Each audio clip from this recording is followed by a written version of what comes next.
በማንኛውም ጊዜ የሚመጣባችሁ ፈተና በልባችሁ ውስጥ የክርስቶስ ስም መጥራት እግዚኦ መሐረነ ክርስቶስ የለመድነው ነገር ነው። ግን በግል አድርጋችሁ እዚህ መጽሐፍ ላይ እንዳለው ቀራጩ እንዳለው ጌታ ኢየሱስ ክርስቶስ እኔን ኃጢአተኛውን ይቅር በለኝ እንዳለ ደረቱን እየደቃ ይችን የሚል ሰው የክርስቶስ ስም ትምክህት አለት ሆኖት በህሊናው እየተጉላላ ካስቸገረው በሽታ ይፈወሳል። የዝሙት ስሜት ሲመጣ ሌላም የስርቆት ሊሆን ይችላል።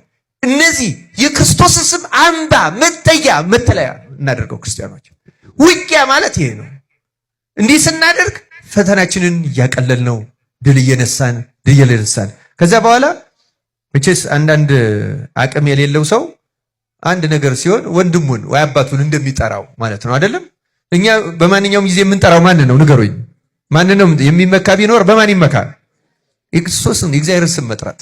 የእግዚአብሔርን ስም መጥራት አለት ነው፣ አምባ ነው። ለዚህ ነው ዳዊት አምባዬ አለቴ የሚለው እግዚአብሔር ለዚያ ነው። ማሸነፊያው ነው፣ አይደፈርማ።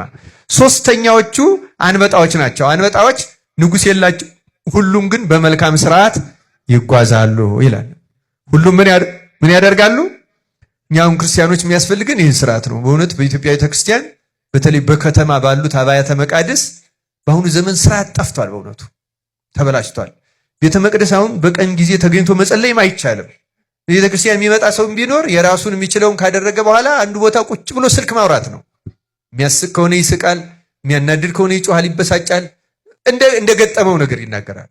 ቤተክርስቲያን የጸሎት ቤት ናት። ክርስቲያኖች የወሬ ቤት አይደለችም። ከዚህ ጀምሮ እናስተካክለው። እኛ ብንስተካከል እግዚአብሔር ገጸ ምሕረቱን ይመልስልናል። ክርስቲያኖች ምናየው መቅሰፍት በሀገራችን የአብያተ ክርስቲያናት መቃጠል፣ የክርስቲያኖች መታረድ አያሳዝናችሁም? በየዕለቱ ያለው ይህ እኮ ያለ ጥርጥር የኃጢአታችን ውጤት ነው። ክርስቲያኖች እንስተካከል፣ እንታረም። አንበጣን ያህል የዚህ ተራ ፍጥረት ንጉሥ ሳይኖረው 10 አለቃ ሳይሆነው 100 አለቃ፣ 50 አለቃ ወይም ኮሎኔል ጄኔራል ሳይኖረው በመልካም ስርዓት እንዴት መጓዝ ቻለ? ሰውን ያህል ፍጥረት የመላእክት ወንድም ሆኖ ተፈጥሮ መጻሕፍት ተጽፈውለት፣ ነቢያት አስተምረውት፣ ሐዋርያት አስተምረውት፣ ሊቃውንት ተርጉመውለት፣ ቅዱሳን ሥራ ሰርተውለት፣ በየዘመኑ ያሉ ካህናት መምህራን